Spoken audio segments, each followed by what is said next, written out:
Hi guys, Dustin here with another Star Trek, the official Starships collection from Eagle Moss video. We are taking a look at the Marquis Raider Fighter. It's a Jude class starship with a crew of 30, length of 68.5 meters, launched in the 24th century.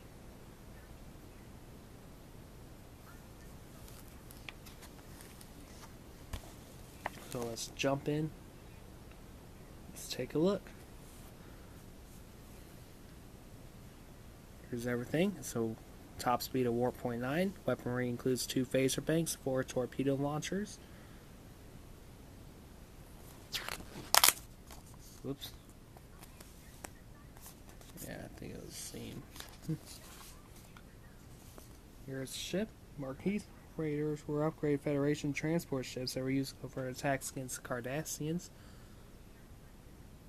They started out as small Federation transport vessels from the early 24th century, and now in the 1970s they were heavily modified with enhanced engines and weaponry used by the Marquis to conduct raids on other starships or bases during conflict with the Cardassians. These ships are 68.5 meters long with a runabout style bridge to the front and a rear hull similar in appearance to a Jaeger class ship. Includes 2 warp nacelles attached to the ends of the wing structures on either side of the main body. They are capable of high speeds and flight with a planetary atmosphere. Before these vessels were utilized by the Marquis, they were mostly deployed as cargo or personnel transport. Rear section could hold at least 30 people or a sizable load of cargo, such as medical supplies. 68.5 meters long, Marquis wears roughly 20% the length of the USS Voyager. Unlike the smaller Marquis fighters, the Raider has much more pronounced cockpit structure. While the main body was similar to the secondary hull found in the Jaeger class starship could accommodate around 30 personnel.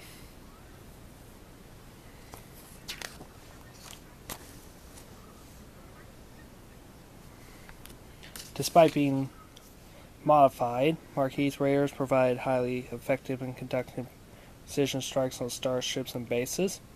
They also use smuggle vital supplies from Marquis colonies and obtain weaponry through backdoor channels.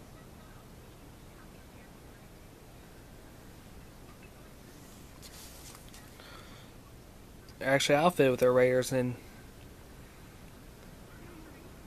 Marquis actually outfitted their raiders with wing-mounted phasers plus 4.5 torpedo launchers. Despite this weaponry, a single raider could barely dent the shields of a Cardassian galore starship. Well, warship. Highly maneuverable, able to weave in and out of dangerous gravitational anomalies of plasma streamers that filled the Badlands.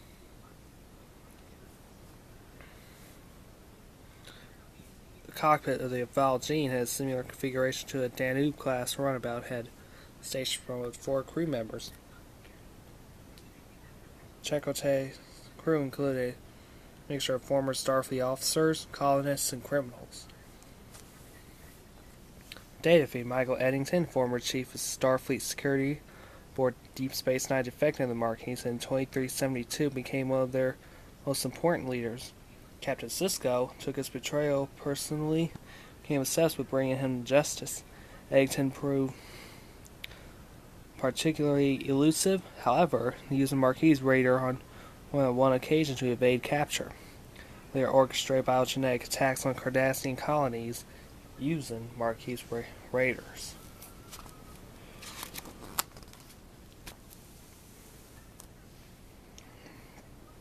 Here's everything this ship has. This ship can supply and attack at the same time.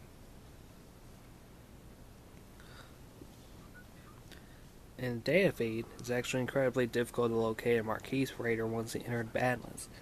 As spatial disturbances severely limited sensor ranges, it was not possible. However, as Raiders left residential neutrino levels that could be tracked. Take a look. Top side first. We have 2 impulse engines right here. Also a warp reactor block. more impulse engines down here, 2 phaser cannons, torpedo launchers, a transport emitter, cockpit module, shield grid, forward sensor array.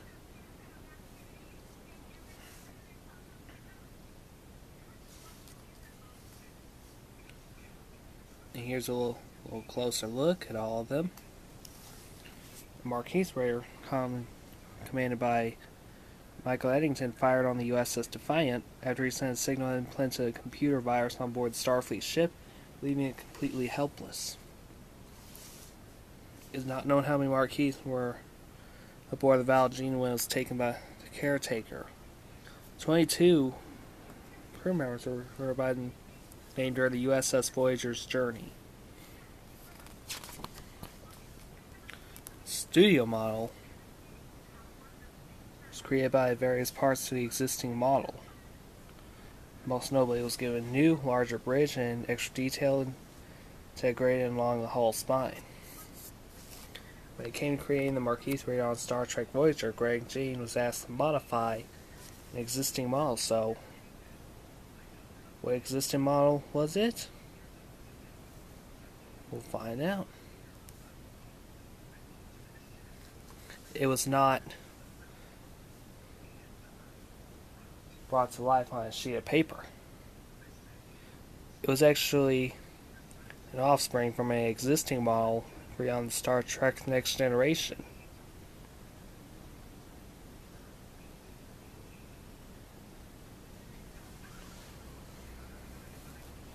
The Marquis fighter model featured a small cockpit, appearing in the episode Preemptive Strike. The model was modified, appearance of the Marquis raiders. The small cockpit was replaced by a substantial bridge structure with more windows.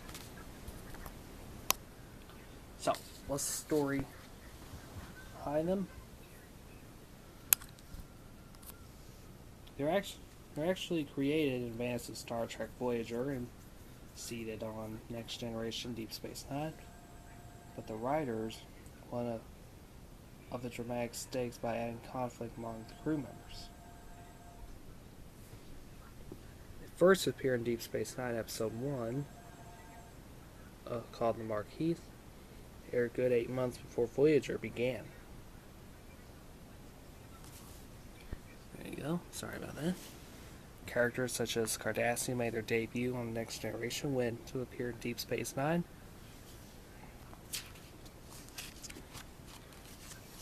Let's keep on going.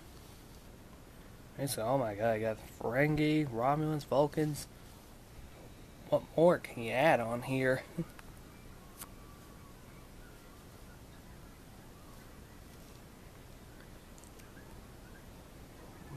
What more can you add on here?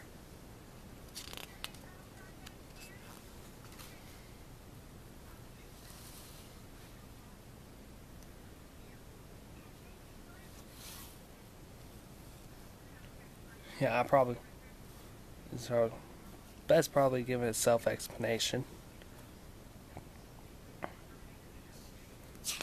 Alright. Finish it off here. On screen, it was seen in Caretaker Parts 1 and 2. Also 4 in the uniform from Deep Space Nine.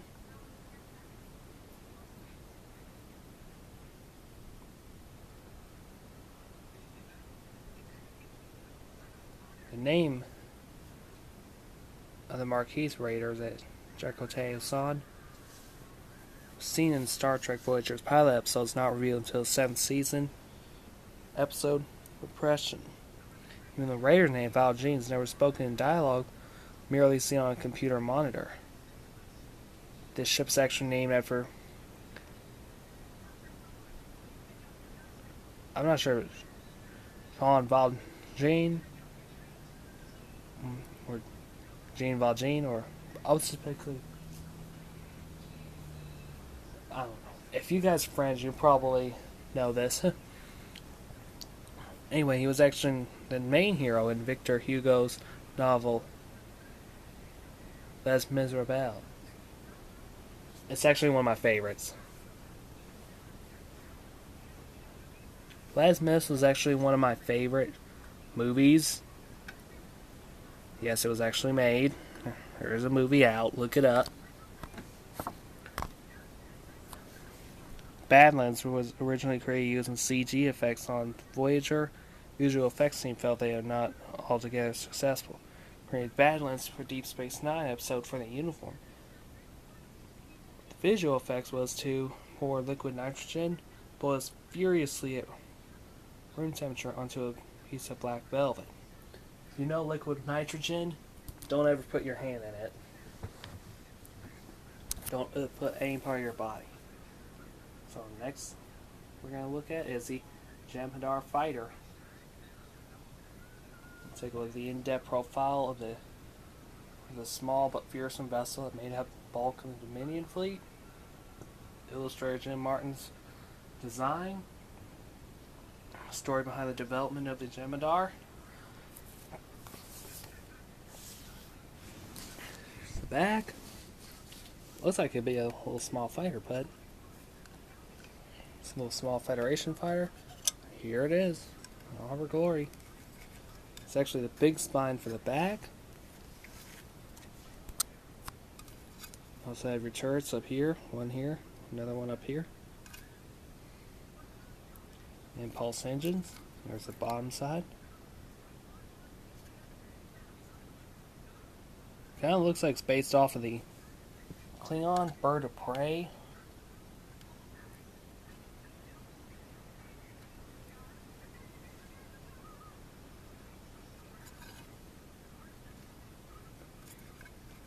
Can fit in the palm of my hand.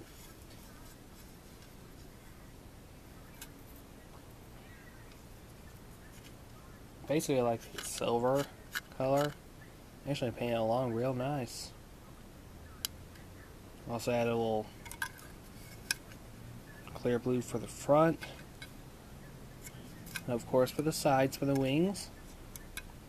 And of course the impulse engines for the back.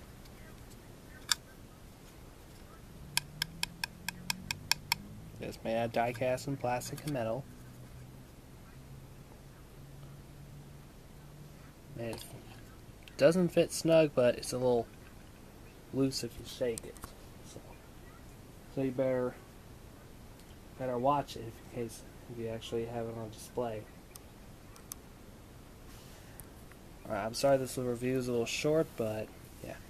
My name is Dustin, and I will see you later.